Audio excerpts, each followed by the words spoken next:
مهمه جدا جدا. الكلام والفكره، انا اول مره اخد بالي بقى من المنطلق ده او تفكيرك من هنا. بس عايز اسالك سؤال. صحاب والدنيا تمام، جه في مره الثقه اتكسرت. الثقه اتكسرت. عملت انا موقف، مفيش ثقه، خلاص انت اتخذلت مني. هل بترجع؟ ده سؤال. هل هتسامحني؟ ده سؤال تاني.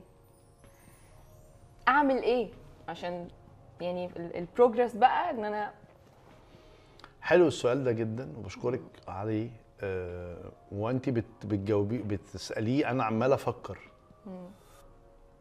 انت مقتنعه ان انا بني ادم صح؟ يعني مش زرار هيتداس عليه. لو الثقه اتكسرت وخصوصا من الاب لبنته، احنا محتاجين شويه وقت عشان بس نبقى واضحين.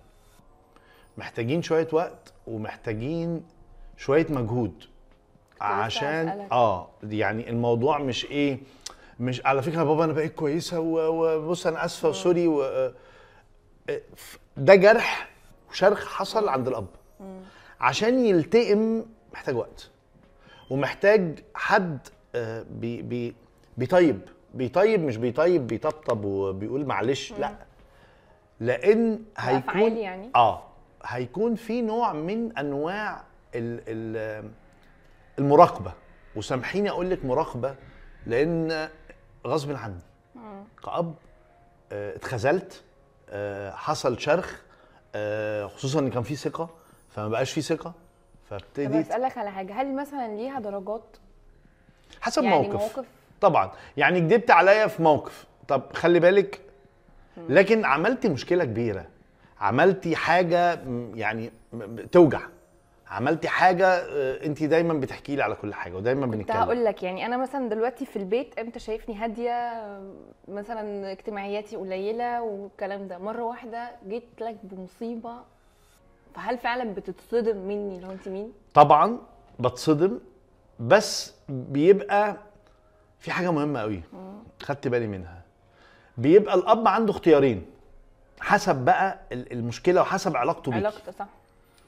يا اما يكون هو بيبعد وينفر من الموقف حسب شخصيه الكاركتر الاب وشخصيته، يا اما بيبعد، يا اما بيبقى جنبك وساعدك تتخلصي من المشكله دي. بيركن مشاعره على جنب، بيبقى خلاص انا عايز احل. انا عايز احل ازاي؟ اساعدك ازاي؟ فلو اب ذكي شويه بيبقى شايف ان بما ان بنته حد كويس، ايه اللي طرق جديد، فهي احتمال تبقى صاحبه جديده، وده بيبقى جزء كبير جدا، او 50 60 70 80% من المشكله. حاجه طرقت عليكي جديده، صاحبه جديده، زميله في النادي، زميل في الجامعه، في حد غير الكاركتر. فعشان كده خلوا بالكم، ودي مهمة جدا جدا جدا لكل بنت بتسمعني. الأب بيبقى شايف وحاسس، احترموا مشاعره، احترموا مشاعره. فاكرة لما أنا كنت في دبي وكلمتك؟ أنا عمري ما هنسى اليوم ده. ولا أنا صراحة. أنا في خارج ومفيش أي مشكلة خالص عادي. وكان الوقت متأخر ولقيت نفسي إحساسي بيكي إن أنا أتصل بيكي، هنا مالك أو هنا فيكي حاجة، أنا فاكر كويس جدا، ولا حد كلمني ولا حد، إحنا بنحس ببعض. اوعي ومحدش يستهون بده. لا، أنا كأب حسيت بيكي وأنتي في بلد وأنا في بلد، وفي وقت انا ما اعرفش، ورفعت سماعه التليفون قلت لك فيكي حاجه. انهارت من العياط، فاكر اليوم دوت، وعيطتي وقعدنا اتكلمنا. انا كان احساسي بيكي عالي جدا لحد النهارده. فهنا بقى لازم تفهمي حاجه، الاتيتيود اللي بيحصل انت مش واخده بالك منه، الافعال اللي بتتعمل. انت لو شربتي العصير بتاعك اللي بتشربيه الصبح، تاخرتي عليه وشربتيه بالليل، ما شربتوش الصبح، ابقى عارف ان في حاجه حصلت غلط. ايه الرعب ده؟ مش رعب. ما هو انا كأب لازم تفهمي دوري من ادواري تجاهك ان انا اخلي بالي منك، او ان انا احميكي، دي الحمايه، او ان انا انت بتفهمني اللي هو انا مش مراقبك، بس يعني انا انت جنبك. بنتي يعني. طبعا طبعا طبعا ده دوري بنتي، وفي نفس الوقت عايز اقول لك انا هنا عايز افهمك حب. طبعا انا عايز افهمك ايه، ان انتوا فاهمين وعارف يعني متخيلين ان احنا مش عارفين. انت بقول لك لو انت بتتعاملي بالشوكه والسكينه في الاكل وغيرتي بدون ما تشعري الشكل الاكل اللي انت بتاكليه، في حاجه غلط وانت مش واخده بالك. فعلا، ولا خد بالي انك واخد بالك. لا يعني انت لو انت هو بتقول لي انا مش مركزه، انه انت فعلا ممكن تكون خدت بالك ان انا ما اكلتش الاكل ده فعشان كده لما اجي اقول لك ايه، انا في حاجه فبلاش ايه، لا مفيش. ماشي، في حاجه؟ لا مفيش. طب هسألك على حاجه، انت في وقت زي ده بتبقى طالب مني ايه؟ يعني انا في اوقات انا مالك مفيش حاجه، وفعلا ممكن ما يكونش في حاجه، بس انا مش في المود، حلو، مش قادره مثلا اخرج في قوقعه كده. مع الوقت يعني مع الوقت هيحصل فيه ايه، تطابق. لما تقولي مفيش حاجه خلاص سيبها دلوقتي. لكن مفيش حاجه واكتشف بعد كده في حاجه، بتحس بايه بقى؟ خبيتي؟ ما هو اقول لك على حاجه، مش كل حاجه ممكن اكون حابه اقولها. ما هو ده الشغل عن نفسي بقى. انا بشتغل عن نفسي ان انا مبقاش عندي فضول تجاه ولادي. خدي يعني انا بشتغل على، انا ببذل مجهود ان الفضول ما ياخدنيش، ان انا بنبقى قاعدين انا وانتي وفي مطعم وكلنا قاعدين وانتي ماسكه التليفون عارفه بلعب فورمول، ببقى عندي فضول انا طب هي بتكلم مين؟ طب هي في حد؟ طب هي ماشي، فمطعم فصورت، وعارفه اللي هو الصوره اللي بعديها الصوره اللي بعديها شات اللي هو طب بس هي ايه هتقول لي ماشي، فاللي هو ايه طب ثواني يا بابا، ثواني واللي هو ايه حد ايه والله بتبقى ستوري على اساس انا ما اشوفهاش على فكره والله بتبقى ستوري. ما انا بسالك بعد ما بشوف الستوري، يعني بسالك بعد الستوري يعني طبعا يا بنتي. ما هو انت لازم بصي، لازم تفهمي حاجه مهمه ان انا كأب القيم الاساسيه بتاعتي هو بيتي، هو ولادي ومراتي وحياتي ده دول الاساس. اللي انا مش بنزل اشتغل عشان عايز اشتغل قد ما لا، انا عايزه البيت ده يبقى متكامل. فانا دايما طول الوقت ببقى خايف اكون يا اما مقصر او مش مدي الشكل المناسب اللي انت محتاجاه، لان احنا كبني ادمين انا ممكن ابقى عايز اعمل غلط، اخوكي عايز يعمل غلط، انت عايز تعملي غلط. فكره ان انا وبنتي صحاب واصدقاء. اسالك على حاجه، يلا، اخاف منك ولا ابقى خايفه ان انا في رب هيعاقبني؟ حلو السؤال ده. يعني هل انت مثلا من تربيتك ليا، هل ربنا شايفك او انت ما بتعمليش حاجه غلط او كذبه او القيم الانسانيه اقيسها لك زي ما انا شايفها واكون امين معاكي. اوكي. اوقات كتير الناس بقت، اقول لك الكلام ده امتى، اكيد رب العالمين تبقي خايفه منه، بس انا عايزك تحبيه، لان انا اللي اتربيت على التخويف، ولما اتربيت على التخويف كنت ممكن اعمل الغلط عشان ما حدش يشوفني، مش عشان انا بحب اكون او مش عايز اعمل غلط.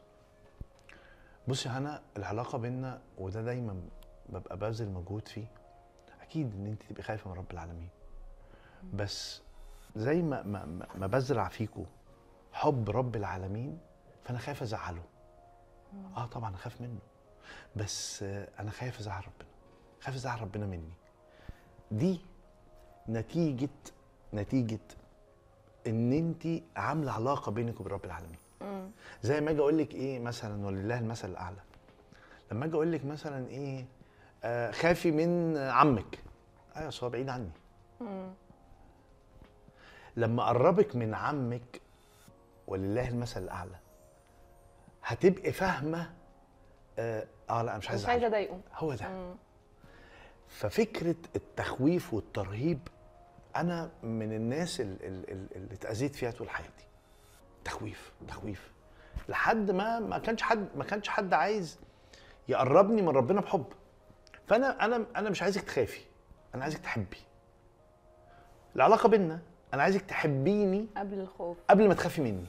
لا ليه؟ لان التخويف ما اكلش عيش. جربوها كتير جدا. ممكن اخوفك تسمعي كلامي، بس اول ما هتلاقي الفرصه ان انت تغلطي هتغلطي. اول ما هتلاقي فرصه ان انت تعملي حاجه غلط تعملي حاجه غلط. ليه؟ خايفه. فاول ما يعني تيجي لي الفرصه كده وخايفه الوقت، لما تشد حيلك مش هتخافي. وده اللي بيحصل في الولاد المراهقين، ان هم لما كبروا شويه ابتدوا يعملوا ايه؟ ابتدوا يبجحوا. فتقول ابني بيبجح، ايوه في ورا قبليها حاجه. تخويف تخويف تخويف. فاول ما شد حيله ابتدى يخوف هو وابتدى يزعق. خلاص انا بقيت قادر عليك، زي ما انت قلتي بالظبط. برافو عليكي. هنا لو احنا حابين ننهي الحلقه بنصيحه ليا عشان افضل مستمر بالصداقه اللي بيننا وبين بعض تكبر، ولو النهارده ايه اللي ممكن اعمله عشان تبقى الصداقه دي مستمره؟ بص هختصرها في كلمه: فهمني. يعني فهمني ايه اللي بيدور هنا، فهمني ايه اللي بيدور بره. يمكن انا بنوته برضو خبراتي مش كتيره للدرجه اللي هو ابقى فاهمه. ما انت برضو لما بفهمك بتبقى عايزه ادوس في الكهرباء، عارفه اللي هو هنا في كهرباء. طب فاهم.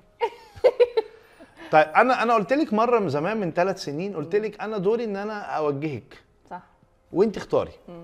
انا بعمل معاكي ده وده تمام، يعني جايب نتيجه في علاقه بينا. ده حقيقي.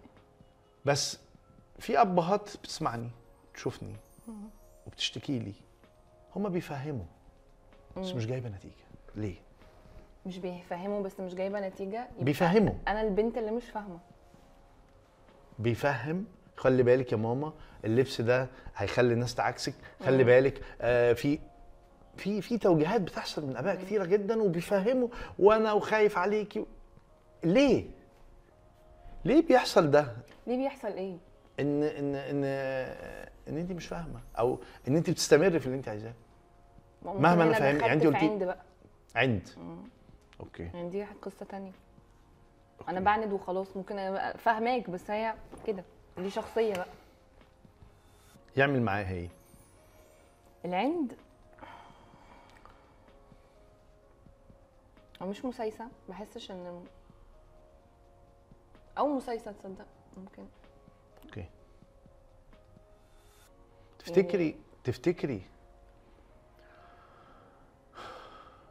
البنت هي اللي محتاجه الصداقه دي ولا الاب اللي محتاجها؟ انتوا الاثنين محتاجينها. طب تفتكري انت محتاج من صداقتي دي لو العلاقه دي خسرت، الصداقه دي مبقتش موجوده، خسائر مين اكتر؟ زي ما الاثنين محتاجينها، فالاثنين خسائرها للاثنين. انت ما بقتش عارف حاجه عن بنتك. اوكي. وبنتك فقدت اهم انسان بجد في علاقتها، اول علاقه اساسا. طيب هقولها لك وهقولها لكل بنت تسمعني. الاب بيخسر، بس انت اللي محتاجها اكتر. اكيد محتاجه العلاقه دي قوي قوي وتبذلي فيها مجهود لاسباب كتير قوي. لان العلاقه دي اللي هتساعدك في اللي جاي كله. عارفه لما بتخش المطبخ وتعملي كيكه فبتاسسيها، التاسيس بتاعها قبل ما تحطيها في الفرن. التاسيس ده او المكونات دي في عناصر لازم. لو ما اتحطتش باظت مهما خدت السيتويشن بتاعتها.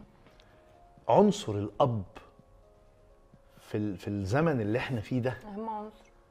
مش مهم عشان هو الاب، لا، ده وجوده بشكل او باخر مهم. انا بتكلم على الاب السوي.